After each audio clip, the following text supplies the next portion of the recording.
আমি সজীব ওয়াজেদ জয় বলছি।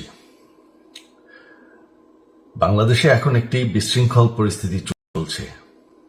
সারা দেশে আমাদের ভাঙচুর হচ্ছে, লুটপাট হচ্ছে, আমাদের শহরের বাইরে আমাদের নেতাকর্মী, আমাদের আওয়ামী লীগের নেতাকর্মীদের উপর হামলা চলছে, অনেকে হত্যা করা হয়েছে।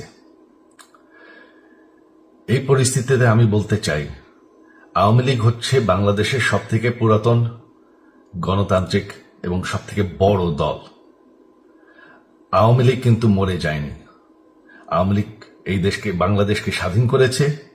আওয়ামী লীগকে শেষ করা সম্ভব না। আমরা বলেছিলাম যে আমার পরিবার আর রাজনীতি করবে না, তবে আমাদের নেতাকর্মীর উপর যেভাবে হামলা হচ্ছে, এই পরিস্থিতিতে আমরা হাল ছেড়ে দিতে পারি না। বাংলাদেশে যদি গণতন্ত্র, নতুন বাংলাদেশ গড়ে তুলতে হয়, আওয়ামী লীগ ছাড়া সম্ভব না। আওয়ামী লীগ হচ্ছে সব থেকে বড় দল। আওয়ামী লীগ কোথাও যাবে না, আওয়ামী লীগ শেষ হয়ে যাবে না। আওয়ামী লীগকে শেষ করা সম্ভব না। আওয়ামী লীগের নেতাকর্মীদের আমি সবাইকে আহ্বান জানাচ্ছি যে আপনারা সাহস নিয়ে দাঁড়ান। আপনারা একা না, আমরা আছি। বঙ্গবন্ধুর পরিবার কোথাও যায়নি, আমরা আপনাদের সাথে আছি।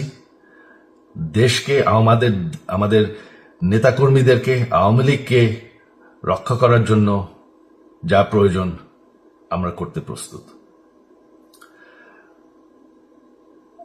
এই যে আমাদের বর্তমান যারাই আছে ক্ষমতায়, তাদেরকে আমি বলবো যে আমরাও একটি গণতান্ত্রিক, শৃঙ্খল, নিরাপদ বাংলাদেশ চাই, জঙ্গিবাদ মুক্ত। তার জন্য আমরা সবার সাথে আলোচনা করতে প্রস্তুত। শুধুমাত্র তারা যদি জঙ্গিবাদ এবং ভায়োলেন্স বাদ দেয়।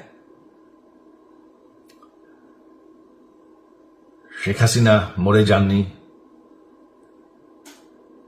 আমরা কোথাও যাইনি। বাংলাদেশ আওয়ামী লীগ ছাড়া গণতন্ত্র, নির্বাচন সম্ভব না। এই বলে আমি আমার কথা শেষ করছি। জয় বাংলা।